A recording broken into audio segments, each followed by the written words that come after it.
He's one of our favorites from NFL Live, giving him a shot to chime in here on everything that's going on. Ladies and gentlemen, Marcus Speers back on the program. How you doing, Marcus? Sure. What's going on? What's up? What's up, Rich? What's up, man? I'm at a place called World Springs right now. Okay. Okay. It's like a bunch of like cold tubs and saunas and all type of stuff. So it's a little bit different, background setting. But my son had to come here with his basketball team after practice for recovery. Okay. So I decided I'm going to get in the sauna and I'll do Rich Eisen from World Springs. Here I am, brother. You're talking my language, saunas and spas and things of that nature. I don't ski. I'm an après skier. Actually, I'm a gold medalist at that. If après ski was an Olympic sport, nobody's touching me. Okay. I'm with you. Which is the move that you, out of all of them on Monday, where you're like, or even the weekend, where you're like, that's the one. I would have done that too. What do you got? Rich. Yeah. Maxx Crosby. I mean, I'm sure a lot of people would say it, but one, I'm going to go to the other side and talk about how happy I am for Maxx Crosby to actually play with a contender. So now people can see how good he really is in impactful games. And obviously you expect the Baltimore Ravens to be in the playoffs as well. So I'm looking forward to seeing that. And they needed to bolster their pass rush. They needed that type of mentality on defense to kind of bring that old thing back for the Baltimore Ravens. So Max getting out of the situation with the Raiders, even though I think they're going to start progressing here and being able to go and play for a contender, now he'll be able to put them talents on display on TV a lot, and people will get a great appreciation for how good he really is as a football player, let alone how impactful he is during games. How do you think that jolts a locker room, Marcus? I think it changes the dynamic. I mean, once now you have a cornerstone, which I believe Maxx Crosby is, along with the guys that were there, Kyle Hamilton obviously still being there, and then you got your cornerstone in Lamar Jackson. You got a new ushering in of a new crew with the Baltimore Ravens from a coaching staff, Jesse Minter. Like, it just makes total sense that both of these guys will carry the banner for each side of the football.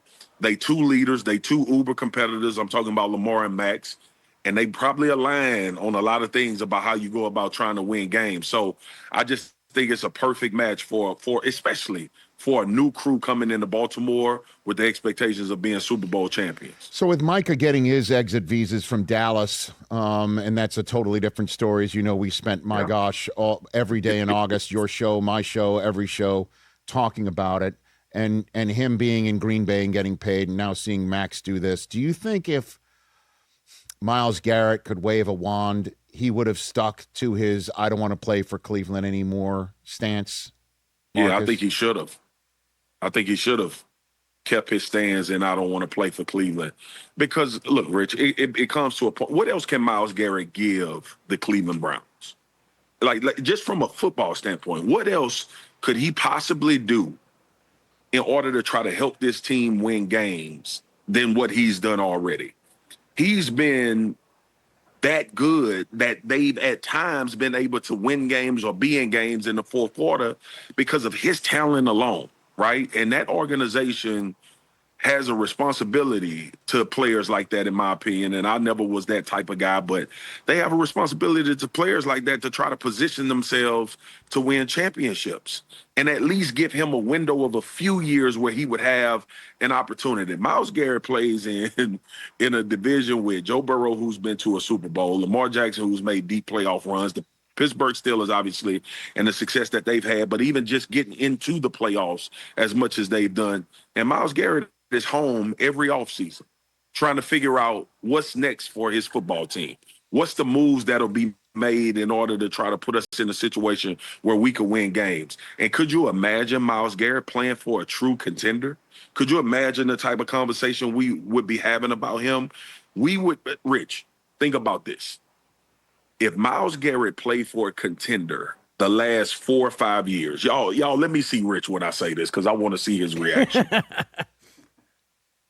Myles Garrett would be in the conversation for being the best defensive player to ever play football if he played for a contender. Ooh. Based on what he's been doing at that position and how dominant he's been. He would be in the Lawrence Taylor, the Deion Sanders, conversation with, is this the greatest guy that we've seen play this position?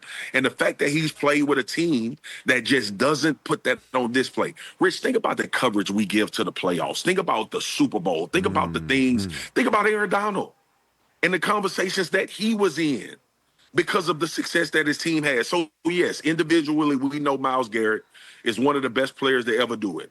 But if he had those platforms, those opportunities to play in those type of games, those meaningful games that everybody's paying attention to, where the viewership is 30 to 40 million plus, and people could see 95 on display like that, we would be having a conversation of, is he arguably going to end up being the best defensive player to ever play in the NFL? We can't get there, though, because he's playing for the Cleveland Browns. And, not to kick Ohio teams when they're down, but being a Wolverine, these things happen.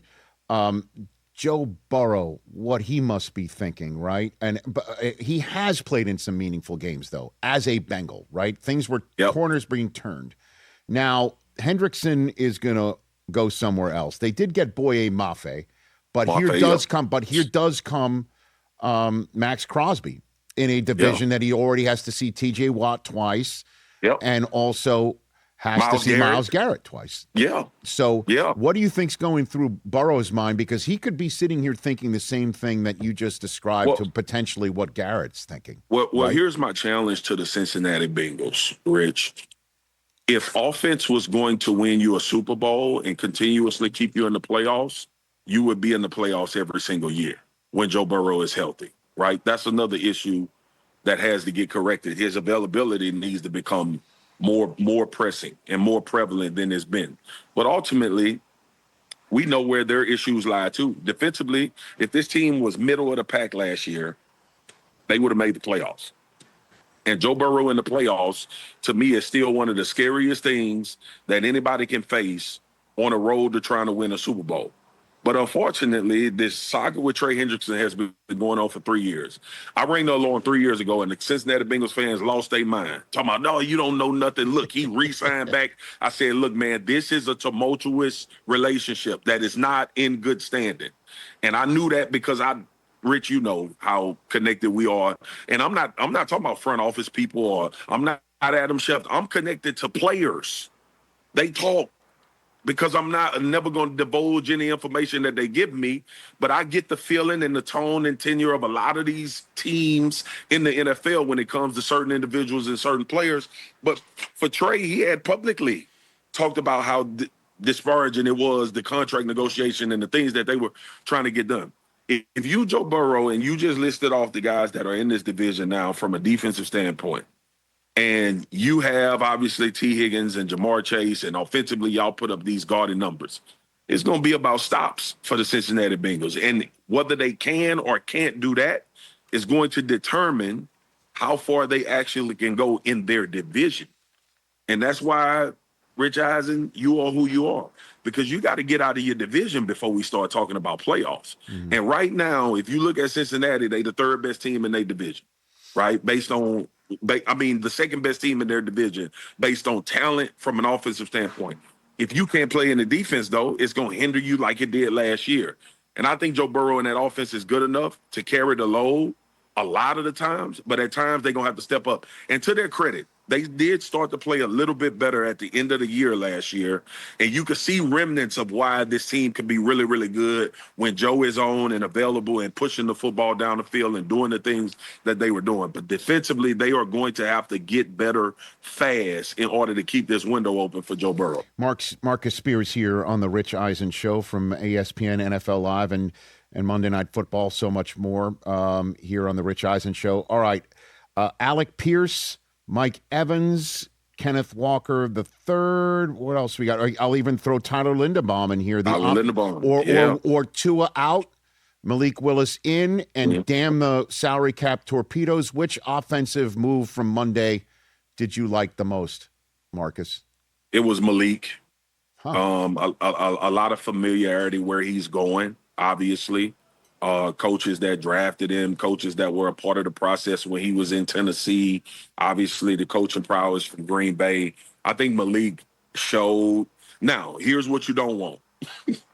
You don't want that to be anomaly where he stepped in at that time for Jordan Love and looked like he looked, because that is what everybody in Miami is excited about.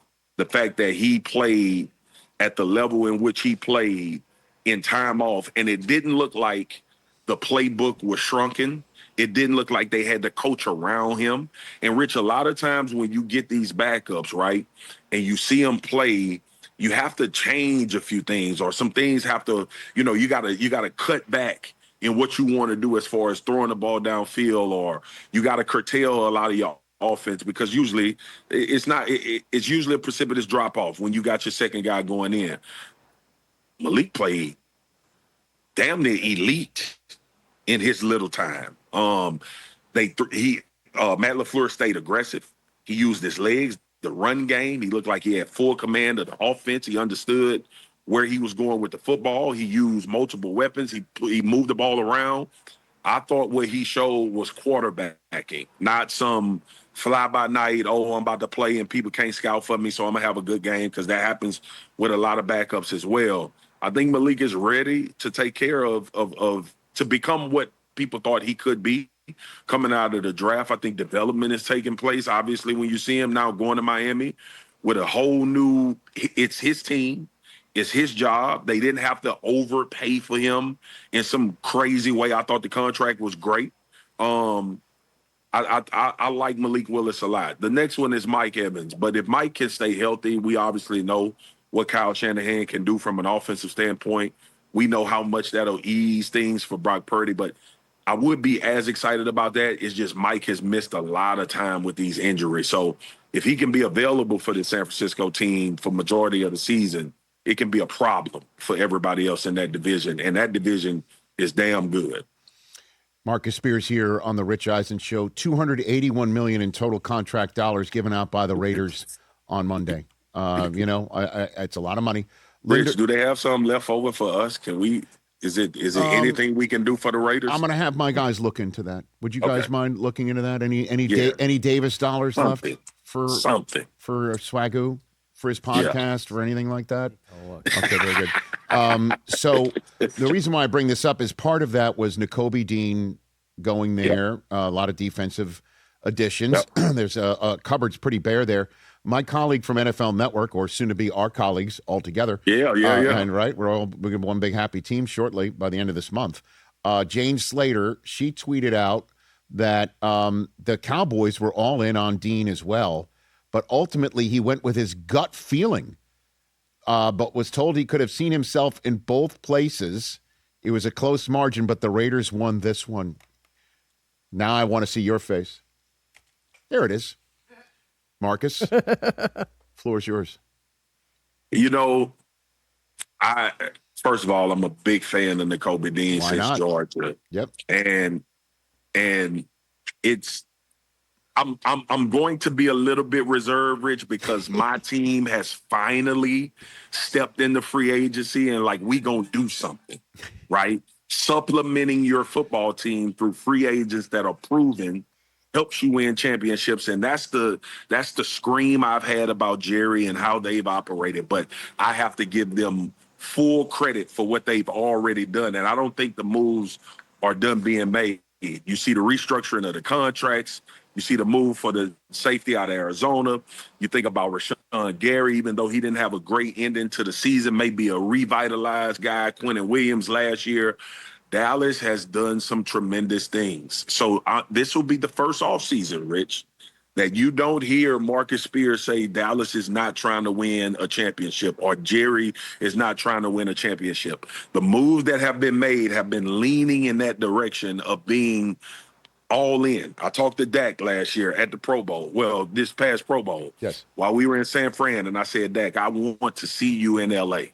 He said, man, bank on it. And I said, as long as the old man makes some moves defensively, we have an opportunity to actually be in the mix and make it to L.A. for a Super Bowl. Rich, if you know me, if you watch me, you know I am very, very, very even keel when it comes to Dallas, outside of when I'm cheering for them in actual games. I've been super critical of them. I've talked about what they haven't been doing in order to try to position themselves to win a championship. I love what Schottenheimer did as a head coach last year. Offensively, they've tagged Pickens, and defensively, they've made some moves already, and I don't think that's going to be the end of it. I'm very excited about what we've been doing this offseason. And yes, I said we. Yeah, I mean, and I feel the same way about Nakobe Dean too, right? Yeah. And we have no idea what personal decisions are made, but he would have been great. He would have been perfect. I just don't want to I don't want to cry over spilled milk. Exactly. Well, I mean, they tried for Maxx Crosby. You got to give it up for that. They tried for Nakobe Dean. You got to give it up for that. Rashawn Gary's outstanding. And if you look at that defensive line, last year it was Micah, who knows, how much we're going to pay him and whatever was going on beneath the surface, behind the scenes there, him in the locker room or whatever. Micah's out. It's shaping to be a good one. I mean, no doubt. Quinnen Williams, Kenny Clark, Rashawn Gary. And don't forget Odigizua. Right, and draft capital in your back pocket for future consideration.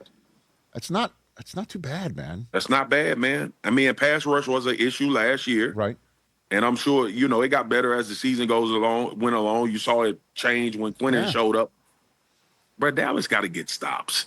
We need a better secondary and people that can get after the passer. And I think that offense is still going to be really, really good this year. Getting Williams back. I know a lot of people don't like to talk about running backs, but Javonte signing back with Dallas was big. He had a phenomenal year last year. That kind of flew under the radar because Dak and George and, obviously CD played so well. But, there's a lot to be optimistic about now with Dallas based on the moves that they made defensively. And I think it's going to be something to reckon with. Rich, we got an alert. Did you see that alert? What's the alert? What do we got? I think Geno going to the Jets. What do you think? Back home. Geno, they wrote back, Geno. They did. They wrote back. They did finally write back. He finally got a response. Got lost in the mail. I know. I am. I think I can be optimistic. I hate that Geno had the type of season he had last year. It looked awful, but coming out of Seattle, the excitement. I was at the Pro Bowl with Geno Smith as he played his way into that a few years ago. So hopefully they can get some of that, and maybe it's a better offensive fit and all of that type of stuff. So good for Geno, man. I agree.